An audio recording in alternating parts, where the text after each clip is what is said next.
بسم الله الرحمن الرحيم الحمد لله والصلاة والسلام على رسول الله وعلى آله وصحبه وسلم أما بعد. Last lesson we covered two new derivatives.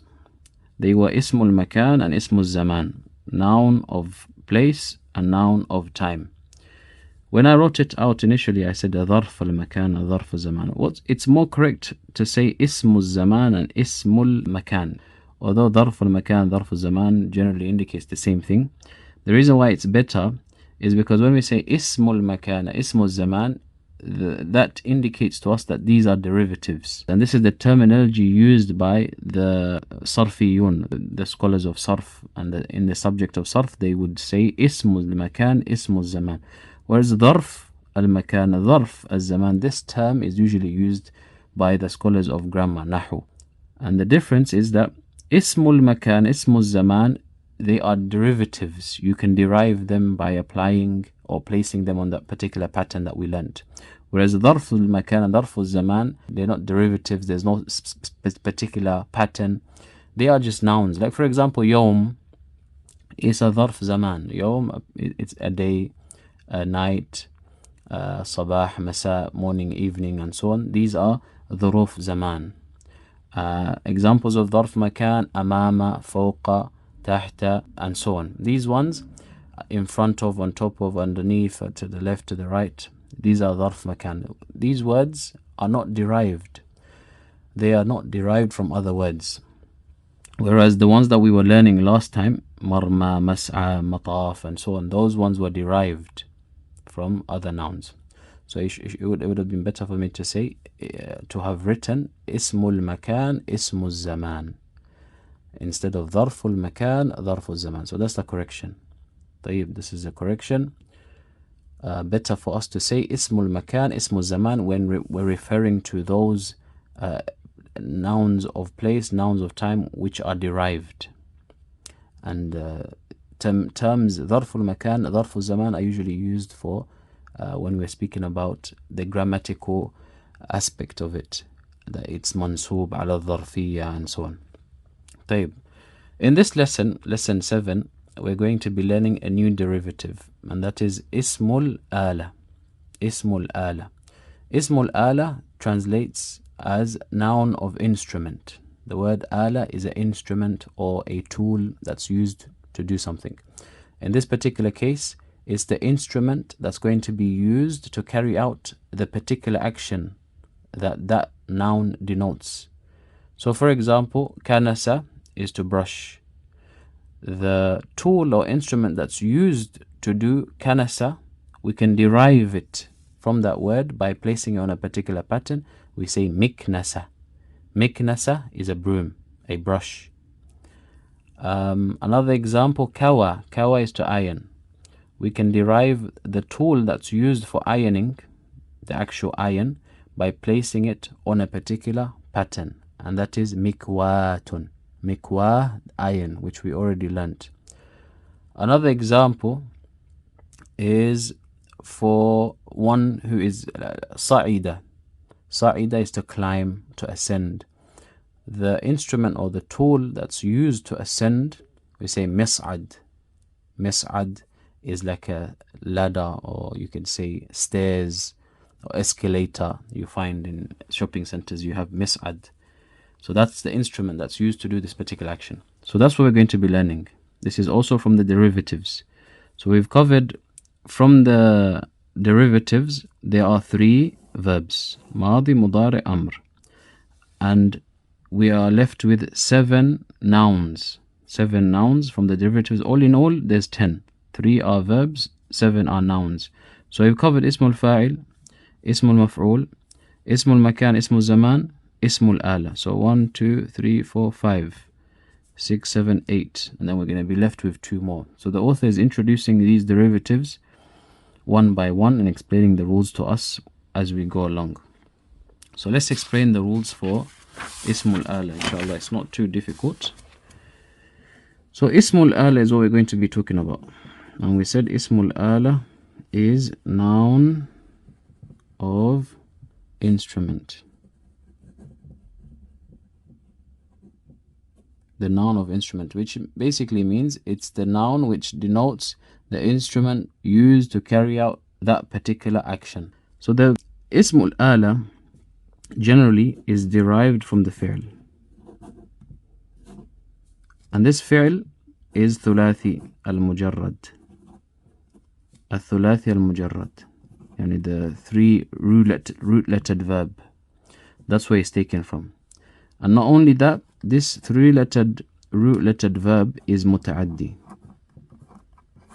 Because we said verbs are two types. There's verbs which only require the fa'il, and they make sense once the fa'il is mentioned, like ذهب, خرج, رجع, he went, he came, and so on. And there's verbs which do not make sense unless an object is mentioned. These are muta'addi. They are transitive. They require an object, like ضرب, فتح, قرأ, حفظ, to punch, to hit, to open, to memorize, to read.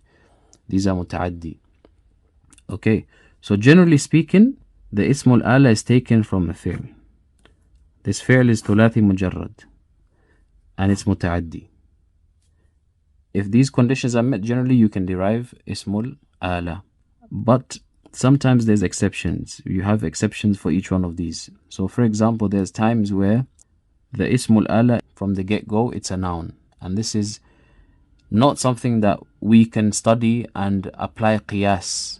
There is no set pattern. It's just something that if the Arabs mentioned and used nouns to denote ismul ala, then you just have to memorize those types of words. It's not something that's studied because it doesn't have a standard pattern for you to even study.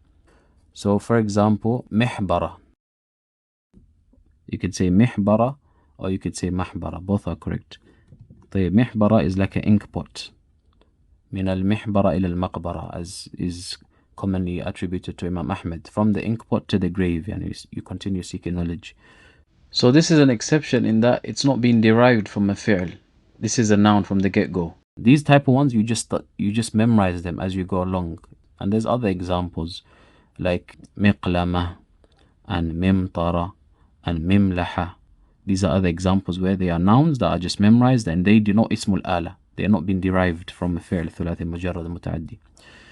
The second thing we said is that it's thulathi mujarrad. It's three root-lettered verb.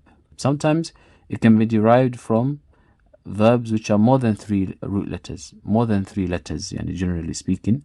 And this is exceptions. Those ones are just as we said here, you just memorize them as you go along.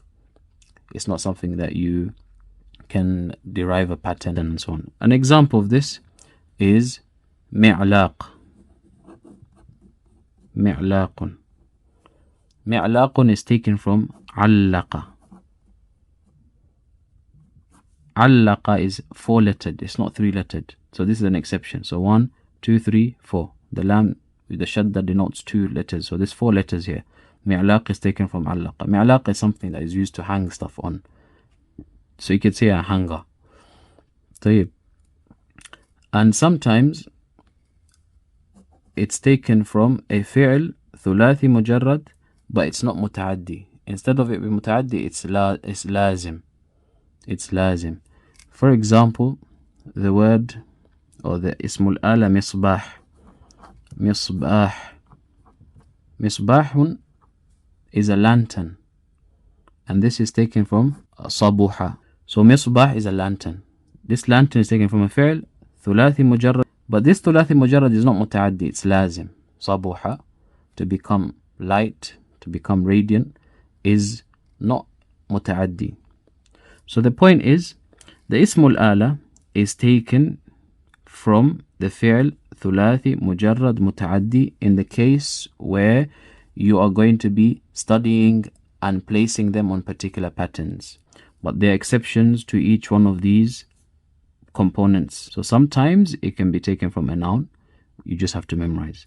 Sometimes it's taken from a verb that's more than 3 letters, you just have to memorize. Sometimes it's taken from a verb that's 3 root-lettered, but it's not muta'addi, it's lazim, you just have to memorize. Okay, so ismul ala, there's a lot of memorization. There's a lot of exceptions with regards to the rules. So let's assume that we're going to be working with fi'l, thulathi, mujarrad, muta'addi. That's what the author is going to be bringing in the lesson. These type of words which are the general trend فعل ثلاثي مجرد متعدي. If these conditions are met, then the اسم الآلة comes on one of three patterns. We place them on one of three patterns. Which of the patterns they go on, there's no rule to determine that. You just have to memorize. It's either going to come on this, this, or this. And sometimes it might come on two of these patterns here at the same time. So what are these patterns? These patterns are, firstly, mif'alun. That's the first pattern, mif'alun. Second pattern is mif'alatun. Same as this one, except that you just add a ta marbuta. And then the third pattern is mif'alun. So we have 1, 2, 3 patterns. These are the 3 patterns which are qiyasiyah. When we say qiyasiyah, you can apply qiyas, and they're generally going to be on one of these 3 patterns commonly. And then there's another pattern which is shadh. Shadh is irregular. It's an irregular pattern. There's only a few examples that come on that particular pattern, and that particular pattern is muf'ul. Muf'ul, muf'ulun, or muf'ulatun. These are the 2 common muf'ulatun. These are shadh. Shadh. Shadhun means they are irregular, rare, uncommon. It's uncommon that they come on this, but there's words that do come on one of these 2 patterns. And these are qiyasiyah. Qiyasiyah, the word qiyasiyah basically means they are common. Qiyasiyatun. They are the regular and common patterns. These are the 3 main common patterns where Ismul Ala comes on one of these. طيب, is that understood? So far we've explained what Ismul Ala means, where it's commonly derived from, and we said there's exceptions, and then the 3 standard patterns for Ismul Ala. So if we go to the book, if we go to our book and we practice this, the exercises that are given, for example, see the author, he says صغ من الأفعال الآتية أسماء الآلة على وزن مفعال. He says you need to form from the following verbs أسماء الآلة, nouns of instrument, on the pattern of mif'al. So the author is telling us that these ones, they come on mif'al. So all we need to do is place them on mif'al. And we do that by, remember, the mim is additional, fa represents the first root letter, ayn is the second root letter, alif is additional, lam represents the third root letter. So we just take this and align it. Whatever is additional, we add it, and whatever is root, we place it and make sure that the harakat and the sukuns are matching. So if we was to do that, just for practice sake, so mif'alun is mif'alun, this pattern here. So these are examples, we're just going through the examples for mif'alun. So fataha yaftahu, to open.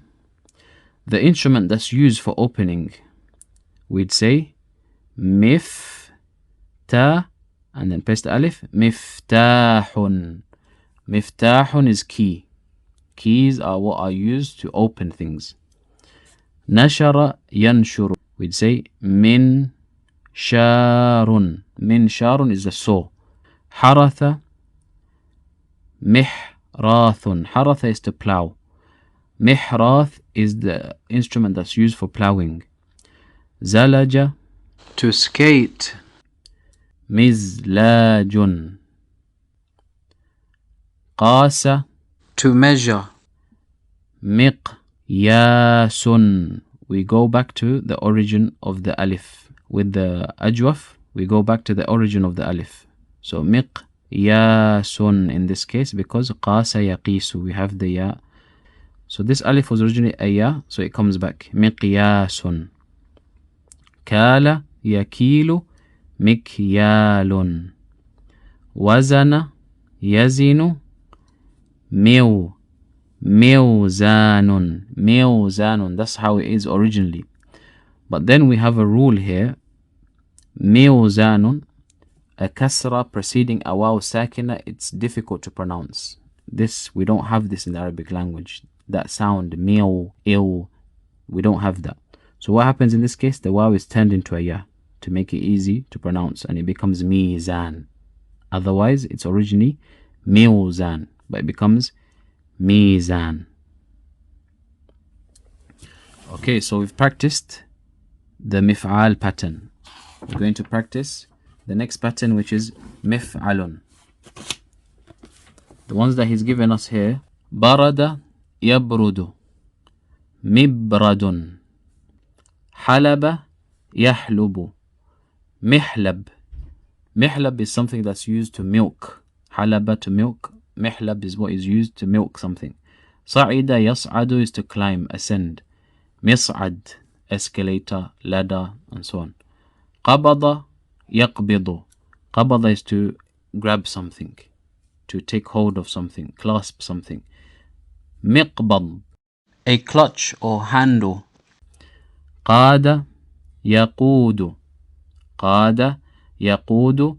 So the alif was originally a waw, so we'd say miqwad. Qassa yaqussu. So this is muda'af. So with the muda'af, what happens?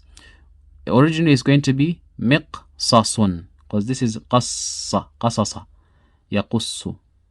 Miqsasun, miqsasun. And then what happens? We do idgham. How do we do idgham? The fatha on the first sad gets transferred to the fa'ul kalima, so it becomes miqa, miqa, miqassun, miqassun. And then the two sads, we do idgham, merge them together and place a shadda. Hakka yahukku. Similarly, mihkakun becomes mihakkun, mihakkun. So that's examples for mif'alun. Mif'alatun is the remaining pattern. So he says here: صغ من الأفعال الآتية أسماء الآلة على وزن مفعلة. طيب. كنس يكنس مكنسة. مكنسة. If you're continuing, مكنسة. But we stop مكنسة. Broom or brush. لعق يلعق is to lick. ملعقة. ملعقة is a spoon. طرق يطرق. طرق يطرق is to like hit something or to knock something. مطرقة. مطرقة is a hammer. سطر يسطر. سطر يسطر is to line something. مسطرة is a ruler. عصر يعصر. عصر يعصر is to squeeze out the juice from something. معصرة. غرف يغرف, to scoop something. مغرفة. Okay. طيب, so I hope that makes sense. So there's 3 scales. Although there's no specific rule to determine which scale you have to use for the different verbs, there's some general rules that we're going to mention. So from the general rules is that if the verb that you're dealing with is muda'af, it usually comes here. Muda'af. Like what we had, miqsasun, for example, from qassa. Miqsasun. Mif'alun. And then we said, what we do here is we transfer this. So it becomes miqa. Miqa, this is sakin, and then we can merge, and it becomes miqassun, which is scissors. So if it's muda'af, usually it comes here. And if it is ajwaf, it usually comes here. If it's ajwaf, like the examples that we were given. Kala, yakilu. We say mikyalun. And likewise qasa, yaqisu, miqyasun, miqyasun. And if it is naqis, it usually comes here. So for example, if naqis, we have kawa, kawa, yakwi, and then we say mikwayatun, mif'alatun. Another example, we have safa, yasfu, مصفية. مصفية. Safa is to become pure. Another example is qala. Qala is to fry. يقلي مقلاية. Another example is maha yamhu, is to rub something off. And we'd say mim hayatun is a rubber. Another example is ra'a. Ra'a is to look. Yara. Mir ayatun. Another example is bara. Yabri. Mibrayatun. So I've given these examples here for a reason. So all of these ones, they are naqis. And aside from being naqis, this is not the end result. And the reason why I've mentioned so many examples is there's a rule that needs to be applied here. This doesn't remain like this. Mikwayatun, misfayatun, miqlayatun, mimhayatun, mibrayatun, mirayatun. The rule states that the ya in all of these, because they are mutaharrik, it's a harf illa, and it's mutaharrik, and it's preceded by a fatha, the rule states that they become alif. So it becomes a alif. So this becomes mikwatun. This becomes misfatun. And the ta marbuta is written by itself in this case, after the alif. This becomes miqlatun. This becomes mimhatun. This becomes mir'atun. Mir'atun. But remember this one, when the hamza is like this and is followed by alif like this, it's going to be written like this. Mir'atun. We write it like this. These two are written like this. Mir'atun. Mibratun. So it doesn't remain mikwayatun. It becomes mikwatun, misfatun, miqlatun, mimhatun, mir'atun, mibratun. طيب. So this is basically the rules for the lesson. So once again, we are studying Ismul Ala in lesson 7, which is the noun of instrument. The noun which denotes the instrument used to carry out that particular action. And these Ismul Ala qiyasan is taken from the fi'l thulath al-mujarrad al-mutaaddi. The standard place to take it from, to derive it from, is this. That's the common derivative point or reference point in terms of deriving the Ismul Ala. And then we said there's exceptions. We said there's 3 standard scales: mif'alun, mif'alatun, mif'alun. Mif'alun, mif'alatun, mif'alun. And there's 1 irregular or 2 irregular scales: muf'ulun, muf'ulatun. طيب. And we don't know exactly which one to put it on, but there's a general rule that if it's muda'af, it usually comes here. If it's naqis, it usually comes here. If it's ajwaf, it usually comes here. طيب. So this is our lesson for today. Next lesson, inshallah, we're going to read through the passage and then apply this knowledge in searching for the Asma'ul Ala which are mentioned in the passage. سبحانك الله بحمدك أشهد أن لا إله إلا أنت أستغفرك وأتوب إليك.